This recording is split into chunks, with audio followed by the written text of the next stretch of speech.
duwa omukadde gyakusabidde teriko jjiji bw'ofunangwa emitawaana omutawaana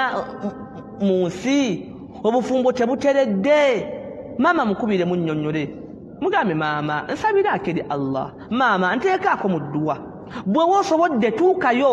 mugambe maama ekindeese wano nkusaba nsabiraako eri Allah edduwa y'omuzadde teriko jjiji era ojja kgenda okulaba insha Allah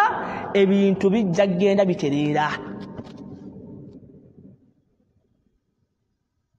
era buno obubaka bugende eri mwenna abandaba n'abampuliriza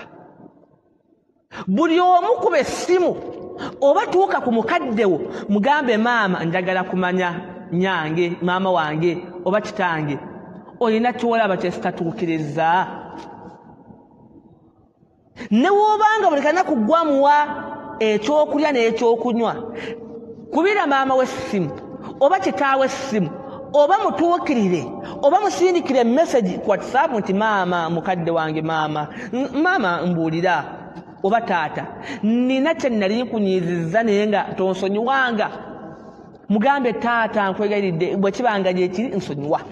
kubanga yenna anaatuuka mu maaso ga Allah ng'ayina obutakkaanya n'abazadde musiraamu oyo mu hadithi emu omubaka alayhi salam yagamba nti thalathatun la yanzuru Allahu ilayhim yawma alqiyama abantu bamiteeka esatu Allah tagenda batunako ku nkomerero n'agamba nti al-aaqu liwalidayhi omuntu nga bakadde be si basiimu gyali abamanyiira abayisaamu amaaso abantu bangi ng'olina obutakkaanya ne kitaawo Allahu akbar abantu bangi nga tokkaanya na nnyoko tokkaanya na maama wo muyina obutakkaanya mbu kyokka oli haji ne hijja wakakola 10 maama munyiivu temumuwuziganya na maama wo temubuuziganya na kitaawo gwoli musiraamu kikaaki